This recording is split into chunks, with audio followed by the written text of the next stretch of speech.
Howdy all, Chris here from Blamcon and Props3D with not the video I was expecting to make today. Today was supposed to be Blamcon 1.0. No more early release, no more buy at your own risk, but Blamcon is a full-grown pants-wearing light gun. But, let me tell you a story. About a month and a half ago, a program was released, probably about 2 months ago actually, called Hook of the Reaper. Hook of the Reaper is sort of a middleware program between your arcade game and your light gun, creating an interactive experience. It's very cool. It's basically like MAME Hooker, which does the same thing, but a lot more advanced. Several users experienced a problem with the rumble locking up their Blamcons in Hook of the Reaper. Now, that was solved via a software update. You come up with a new software for a hardware, it has a bug, you fix it. I connected with both of those people today. Both of them says Blamcon has been perfect for them and hunky-dory. So moving along, right? Oh, I wish. Darren is Sixbolt, aka Hook of the Reaper himself, and he is an engineer of profound talent. I can tell from the very detailed report he wrote and sent to us. Now, he was sent a early beta alpha Blamcon that we gave to somebody for free, and so honestly a lot of that feedback didn't apply to the final circuit, but there's some ideas in there, some niggles. One of them is the fact that we use the same rumble circuit as every other light gun. Pretty much everybody in the Arduino Pi space uses the exact same circuit. Google Arduino rumble module, and you will come up with this little module. And if you compare this to pretty much any other light gun, you'd be like, hey, that's the same circuit. It's even compared to us. And that circuit actually has a diode, a flyback diode. So when the rumble shuts off, it absorbs the current into a capacitor. It's pretty basic stuff, but there is a chance for a little bit of interference to get through there. Now, the thing is, there's going to be interference with everything. It just depends on your level of comfort. This apparently is okay in this space, but yeah, we can do better.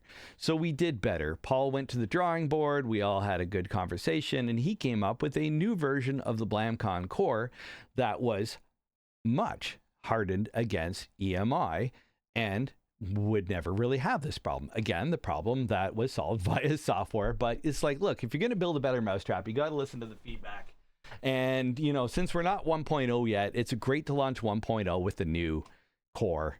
And that is what is in this, and that is what's in a bunch of them on the floor here, and these wonderful Auto 9s I have here that are part of the first run. Sorry, they're Auto Cops now because they are inspired builds, so that way we can put them in the store.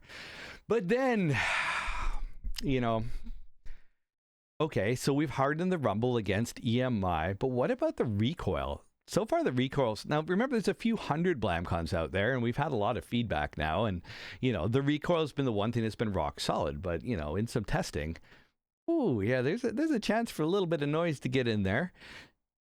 Probably well within limits, but if you're going to fix one thing, why don't you fix everything, right? We got one chance here just to go flip. Now Blamcon's best in class across the board. There's two functions that basically consume quite a bit of current, and that is the rumble and the recoil.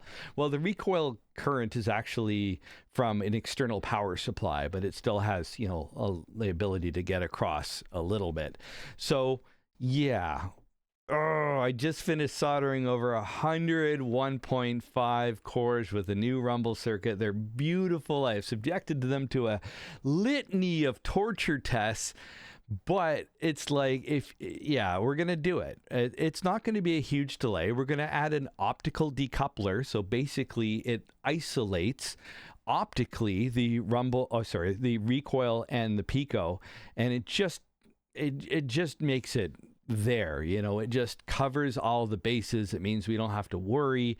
You know, people with substandard setups are going to be fine. I mean, another thing is Blamcon is somewhat in our testing more subject to noise than some of the other options out there, and that's just because we have such a high data rate.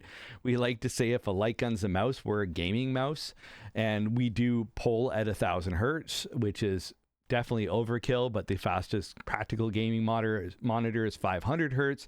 You divide that by 2 for subframe interleaves, and then you're left with 1,000 hertz, which is what they use in gaming mice, is going to give you an instant response no matter what. So therefore, we want to keep that, and so for future proofing, we are going to do a second change, and all my hard work is going to go into a bin. Actually, I got a bin here. This is... oh, geez, it's heavy. This is all 1.4 Blamcon cores. Oh, my Lord. So now, excuse me, getting over a cold right now. The 1.5 cores are going to meet the same fate and have their own bin.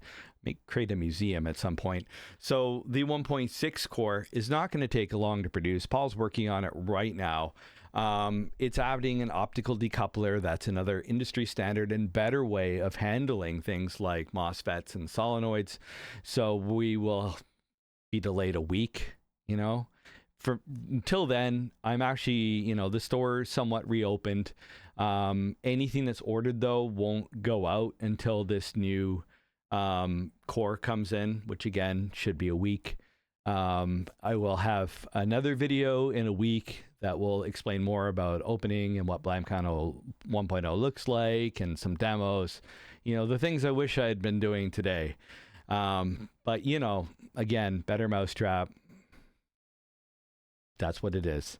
So thank you all, and that's why I haven't been around very much. I've been setting up all the infrastructure for the 1.0, which includes production, inventory tracking, serial numbers. This will also be on that initial sale, actually, several dozen Vipers, as well as the Blamcon Auto Cops as well. These are beautifully painted by Mike and weathered. There are lots of these. They're all lined up on the floor. I was supposed to be testing and certifying these today.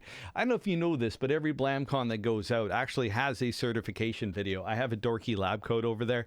I don't publish those videos publicly. I should do a thing and all that comes with it. There's actually oh no, I moved it. There it is. A metal certification card signed by all of us. This is diamond etched into metal and signed in chrome. We do runs in the RPF and other stuff. We do things up right. You're buying from a prop shop. You're getting the personal touch. But again, store will be open, but nothing will ship for a week. If you have a current order with Blamcon, it'll be delayed by a week. I can ship them all now. I got them all right there. I got everything everybody's ordered. But, I was just testing everything. And then it's just like the niggle presides, the niggle wins. Version 1.6 core will come. So thank you all. Thank you for your patience. And I look forward to a much more upbeat and informative video on Blamcon 1.0 next week. Bye.